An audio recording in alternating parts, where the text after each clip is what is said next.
নমস্কার বন্ধুরা, village food and blog চ্যানেলে সকলকে স্বাগত। আজ শেয়ার করব বেগুনের দুর্দান্ত একটা রেসিপি। সন্ধ্যার আড্ডায় চা কফি বা দুপুরে গরম গরম ভাত ডালের সাথে একদম জমে যাবে। তাহলে রেসিপিটি কি করে তৈরি করব সেটাই দেখে নেওয়া যাক। এখানে একটা বেগুন নিয়েছি। এবার বেগুনটার মুখের দিকটা ছুরি দিয়ে কেটে বাদ দিয়ে দেব। তারপর মাঝখান থেকে অর্ধেক করে নেব। আর এই রেসিপিটা যখন তৈরি করবেন চেষ্টা করবেন লম্বা যে বেগুনগুলো হয় সেই বেগুন নেওয়া। এটা তো হচ্ছে বেশি লম্বা না, মাকড়া বেগুন, সেই কারণে আমি এইটাকে আবার তার মাঝখান থেকে কেটে আরও অর্ধেক করে নিলাম। তারপর পাতলা পাতলা করে একদম কেটে নেব। যতটা পারবেন চেষ্টা করবেন পাতলা করে কেটে নেওয়ার। আমি ঠিক এবার সম্পূর্ণ বেগুনটাকে এইভাবেই পাতলা করে কেটে নেব।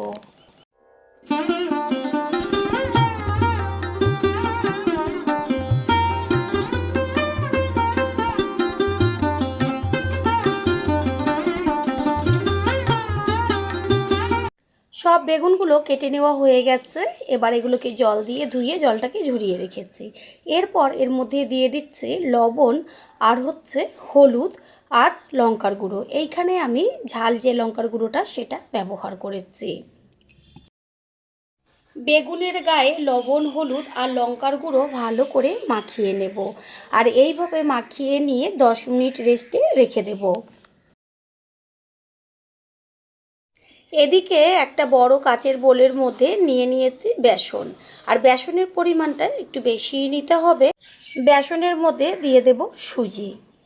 এখানে সুজির পরিবর্তে চালের গুঁড়ো ব্যবহার করতে পারেন। তারপর দিয়ে দিচ্ছে কালারের জন্য হলুদ গুঁড়ো, লঙ্কার গুঁড়ো আর হচ্ছে স্বাদ অনুযায়ী লবণ। এবার সমস্ত উপকরণগুলো শুকনো অবস্থায় মিশিয়ে নেব। দেব অল্প পরিমাণ জল। অল্প অল্প জল দিয়ে চামচ দিয়ে ভালো করে ব্যাটারটাকে তৈরি করে নিতে হবে। আর ব্যাটার সবসময়ের জন্য যত ভালোভাবে ফেটানো হবে ততই কিন্তু টেস্টটা বেশি টেস্টি হবে আর বেগুনগুলো বেশ ফুলে ফুলে উঠবে। পুরনো বন্ধুদের সবসময় আমাদের পাশে এইভাবে থেকে এগিয়ে নিয়ে যাবার জন্য অনেক অনেক ভালোবাসা। গ্যাসের ওভেনে কড়াই বসিয়ে তার মধ্যে দিয়ে দিয়েছি সাদা তেল। তেলটা গরম হতে থাক। অন্যদিকে আমি যে 10 মিনিট আগে বেগুনটা লবণ হলুদ দিয়ে মাখিয়ে রেখেছিলাম সেইখান থেকে কতখানি পরিমাণ জল বেরিয়ে গেছে। আর একটা কথা হচ্ছে বেগুনগুলো একদম নরম হয়ে গেছে।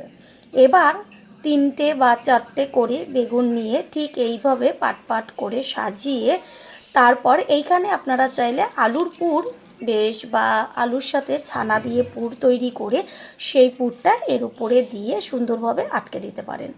খেতে কিন্তু লাগবে অসাধারণ। এবার ঠিক কত সুন্দর একটা একটা করে পাট পাট করে সাজিয়ে নিয়েছি। এবার আস্তে আস্তে বেশ মুড়িয়ে নেব।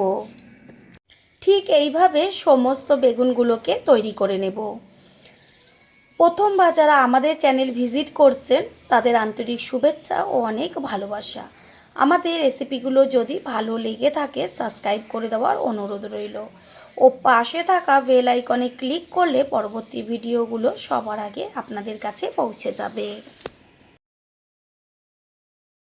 সবগুলো আমি তৈরি করে নিয়ে এসেছি। ঘন করে ব্যাটারটা তৈরি করে নিয়েছি। আমি চামচ দিয়ে তুলে দেখিয়ে দিচ্ছি কতখানি ঘন হয়েছে। এবার একটা করে বেগুন নিয়ে তারপর আস্তে করে বেসনের ব্যাটারের মধ্যে চুবিয়ে গরম তেলের মধ্যে ছেড়ে দেব।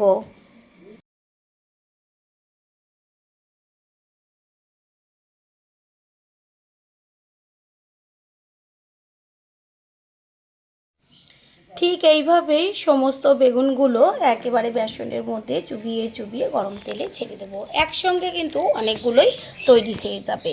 আর ডিজাইনটা এত সুন্দর হবে দেখা মাত্রই কিন্তু সকলে চেয়ে চেয়ে খাবে। বন্ধুরা, আপনারা যে যেইখান থেকে ভিডিওটি দেখছেন অবশ্যই কমেন্টের মাধ্যমে জানাবেন। আপনাদের ধন্যবাদ জানাতে পারলে সত্যিই আমরা ভীষণ ভীষণ আনন্দিত হব। নিচের পিঠটা কিছুক্ষণ ভাজার পরে উল্টে দিচ্ছি ওপরের পিঠটা হবার জন্য। ঠিক এইভাবে এপিঠ ওপিঠ করে বেগুনগুলোকে ভেজে নিতে হবে।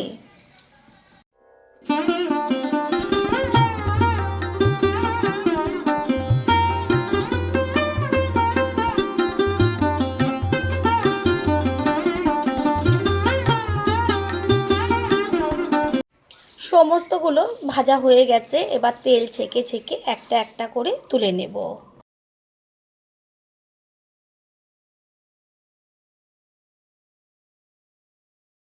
সমস্তগুলো ভেজে নেওয়া হয়ে গেল।